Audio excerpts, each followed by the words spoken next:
బట్టి ఆయనకు కావలసినది, ప్రభువునకు కావలసినదని అక్కడ లేఖనాలు సెలవిస్తున్నాయి. నిజంగా దేవునికి కావాల్సింది నువ్వు ఇచ్చేవాడుగా ఉన్నావా? దేవునికి కావాల్సింది నువ్వు అర్పించేవాడుగా ఉన్నావా? ప్రియ సహోదరుడా, సహోదరి, మనుషులకు కావాల్సింది నువ్వు చేస్తున్నావేమో, ఇది చేస్తే మనుషులు ఇష్టపడతారు, ఇది చేస్తే జనులు సంతోషిస్తారు అనుకుంటావేమో, కానీ దేవుడు చెబుతున్నాడు ఇది ప్రభువునకు కావలసినది. ప్రభువునకు కావలసినది నీ జీవితాల్లో దేవునికి ఇష్టకరంగా నువ్వు జీవించగలుగుతున్నావా? దేవునికి కావలసింది నువ్వు ఇవ్వగలుగుతున్నావా? ఆయనకి చెందాల్సిన మహిమ, ఆయనకి చెందాల్సిన ఆరాధన, ఆయనకి చెందాల్సిన పరిశుద్ధత నువ్వు అర్పించగలిగిన వాడుగా ఉంటున్నావా? ప్రియ సహోదరుడా, సహోదరి, ఒక్కసారి దేవుని యొక్క సన్నిధిలో ఆయనకి చెందాల్సింది నువ్వు ఇచ్చినప్పుడు తప్పకుండా ఆయన పక్షాన కార్యం జరిగిస్తాడు. పేతురు ఆ ఓడలో ఆయనకి అవకాశం ఇచ్చినప్పుడు వలలు పిగిలిపెట్టేట్లు కార్యం చేశాడండి. విస్తారమైన చేపలు అనుగ్రహించున్నాడు. ఈ దినాన్ని నీ జీవితంలో అటువంటి కార్యాలు చూసి ఎన్ని రోజులు అయింది? విస్తారమైన కార్యాలు, వలలు పిగిలిపెట్టే కార్యాలు చూసి ఎన్ని దినాలు అయింది, ఎన్ని సంవత్సరాలు అయింది? ప్రియ సహోదరుడా, సహోదరి, అంటే నీ ఓడ లోతునకు వెళ్ళలేదు, ఆయన నీ నావలో ప్రవేశించలేదు, ఆయన నీ నా ఓడలో ప్రవేశించడానికి నీవు ఆటంకపరుస్తున్నావేమో, వద్దు ప్రభు అంటున్నావేమో. కానీ ఈ దినాన్ని దేవుడు కోరుకుంటున్నాడు, ప్రభువునకు కావలసింది నీవే, నీ హృదయమే దేవునికి కావాల్సింది, నీ జీవితమే దేవునికి కావాల్సింది. ప్రియ సహోదరుడా, సహోదరి, ఆ జీవితాన్ని దేవుని దగ్గర పెడితే, ఆ హృదయాన్ని దేవుని దగ్గర పెడితే విస్తారమైన కార్యాలు దేవుడు జరిగిస్తాడు, విస్తారమైన చేపలు దేవుడు అనుగ్రహిస్తాడు.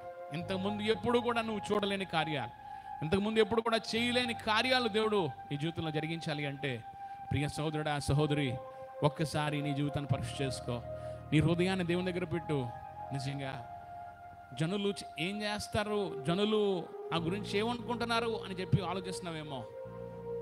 జనులు ఏదైనా అనుకుంటారు, మంచిగా ఉంటే ఈడికేటరా అనుకుంటారు, చెడ్డగా ఉంటే ఈడికేటైందరా అనుకుంటారు. కానీ దేవుని దగ్గర నీ జీవితాన్ని పెడితే ఆయన నీ జీవితాన్ని మలుస్తాడండి, తనకిష్టమైన పాత్రగా తీర్చిదిద్దుతాడు. ఆయనకేం కాదు మహిమ, నీకు కూడా గౌరవం వస్తుంది. నీవు ఆయన మోసే గాడిదవైతే, ఆయన నీ మీద ఉంటే, ఆయన నువ్వు మోసినట్లయితే తప్పకుండా దేవుడు నీ జీవితంలో కూడా గొప్ప కార్యాలు జరిగిస్తాడు, నీకు కూడా గొప్ప కార్యాలు జరిగిస్తాడు. ప్రియ సహోదరుడా, సహోదరి, ఒక్కొక్క సువార్తలో ఒక్కొక్క విషయాన్ని మనం ధ్యానం చేసుకున్నాం. యోహాను సువార్తలో ఆయన మందిరాన్ని శుద్ధీకరించాడు.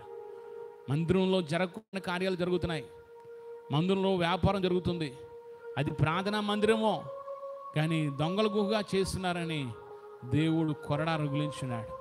ఇది నా నీ హృదయమే దేవుని ఆలయం, మరి ఆలయం అనేది హృదయమో ప్రార్థనకి ఆలయంగా ఉంటుందా? ఎంతసేపు వ్యాపారము, ఉద్యోగము, ఆహారము, ఈ లోక సంబంధం వాటి గురించి ఆలోచిస్తున్నావా? హృదయమైన ఆలయంలో ప్రార్థన చేసి ఎన్ని దినాలు అయింది? ఆయన ఆలయంలో ఆనందించి ఎన్ని దినాలు అయింది? ప్రియ సహోదరుడా, సహోదరి, మీరు దేవుని ఆలయం ఉన్నారని, దేవుని ఆత్మ మీలో నివసించున్నదని మీరు ఎరుగరా?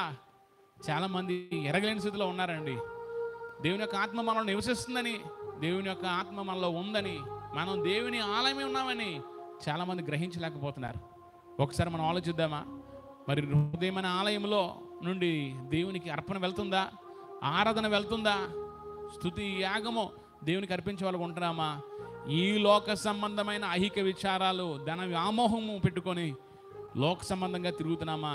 ప్రియ సహోదరుడా, సహోదరి, ఒకవేళ ఈ లోక సంబంధంగా తిరిగితే ఇకనైనా ఆ యొక్క ఆలయం శుద్ధి చేయబడాలి. ఏ విధంగా శుద్ధి చేయబడుతుంది? ఏ విధంగా అపవిత్రత పోగొట్టబడుతుంది, కల్మషము పోతుంది అంటే దేవుని యొక్క ఆత్మ ద్వారా, దేవుని యొక్క వాక్యం ద్వారా. ఆత్మ ద్వారా నువ్వు నింపబడినప్పుడు, ఆ వాక్యం చేత నువ్వు నడిపబడినప్పుడు సమస్త కల్మషం నుండి దేవుడు మీకు విడుదల అనుగ్రహించేవాడు అన్నాడు. కాబట్టి ఒకసారి మన జీవితాన్ని పరీక్ష చేసుకుందాం, ఆలోచన చేసుకుందాం. ఈ వాక్యం మన హృదయాల్లో ఫలించేటట్లు ప్రభువా మాతో మాట్లాడినందుకు వందనాలను ఆయన దేవుని స్తుతిస్తూ ప్రార్థన మనం ముందుకు సాగుదాం. ప్రేరేపణ గల వారిలో ఎవరైనా ఒకరు దయచేసి వాక్యం నిమిత్తము ప్రార్థన నడిపించండి. ప్రార్థన.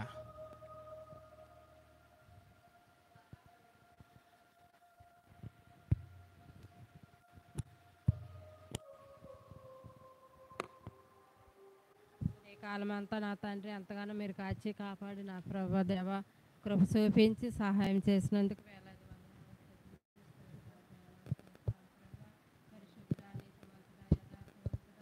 మీకే స్తుతి స్తోత్రాలు చెల్లించి